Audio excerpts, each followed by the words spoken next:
Good morning. So there's news on the welfare reform bill coming out from the government just this morning. Interestingly, there's been a bit of rebellion from the Labour Party. What I'll do is on the website, I'm just going to read it as it is, just so I don't miss anything out, so you can hear the full text. Okay, so more than 100 Labour MPs have signed a reasoned amendment seeking to thwart the government's controversial welfare reform bill in one of the most significant rebellions of Keir Starmer's premiership to date. After weeks of behind-the-scenes discontent and lobbying over changes to personal independence payments and other benefits, over a quarter of Labour MPs have now gone public with their concerns. The amendment was spearheaded by a group of select committee chairs and spans a wide range of the Parliamentary Labour Party, including some not typically seen as rebels. Okay, so there's a lot of them. They've listed them. I'm getting this from labourlist.org, website that just reports on Labour stuff. So what the actual, this reasoned amendment, what they call from the government, actually reads that this House, whilst noting the need for the reform of the social security system and agreeing with the government's principles for providing support to people into work and protecting people who cannot work, declines to give a second reading to the Universal Credit and Personal Independent Payment Bill. Because its provisions have not been subject to a formal consultation with disabled people or co-produced with them or their carers. Because the Office for Budget Responsibility is not due to publish its analysis of the employment impact of these reforms until the autumn of 2025. Because the majority of the additional employment funding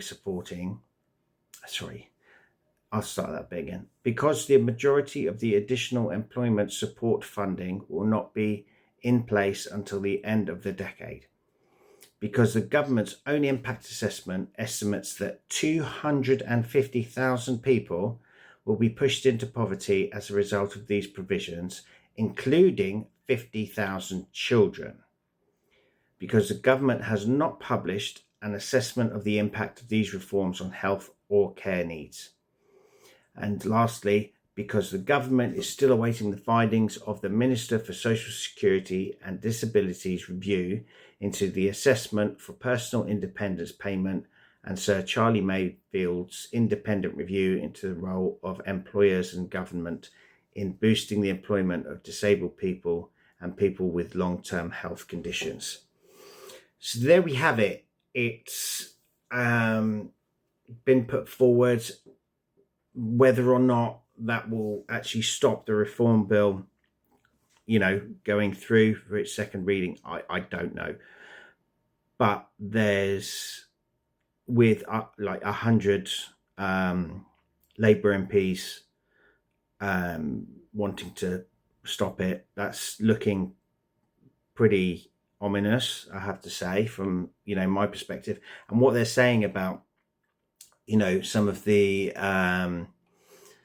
like the findings and the reports and stuff like that haven't been put forward and won't be put forward until like either the end of this year or further down the line, that they're not going to realize what kind of impact all this is going to have until after the bill goes through, which is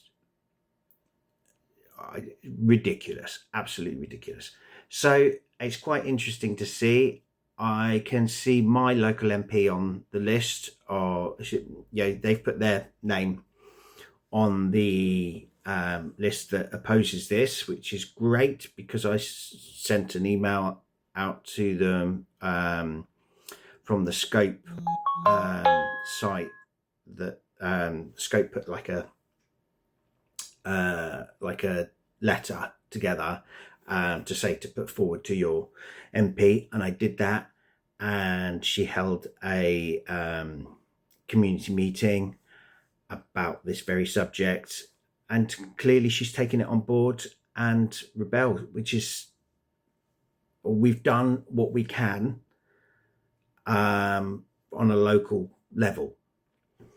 Now it's up to the central government. So fingers crossed for anybody that this would have affected.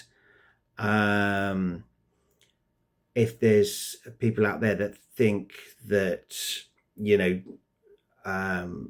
this is still an issue that needs to be looked at, I totally agree. The system doesn't really work. There's it helps to a degree, but it doesn't help in the right ways. Handing out money is always going to attract the wrong type of, should we say, opposition. You know, any kind of benefit is going to attract the wrong type of opposition, unfortunately. And it's like, you know, why should certain people get, you know, certain benefits and other people don't? That's another subject altogether. But I do think the system needs to be looked at. From PIP, for example, the actual application is horrible. It's degrading. It's very difficult. It's done on paper,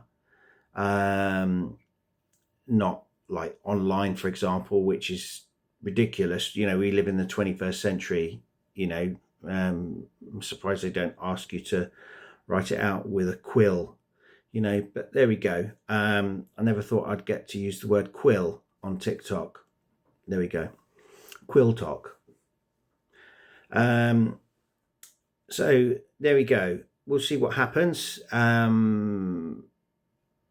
might find out today, tonight. And if that's the case, I'll put another video out with any updates that we see. Okay, so have a good rest of the day, and fingers crossed for this one. All right.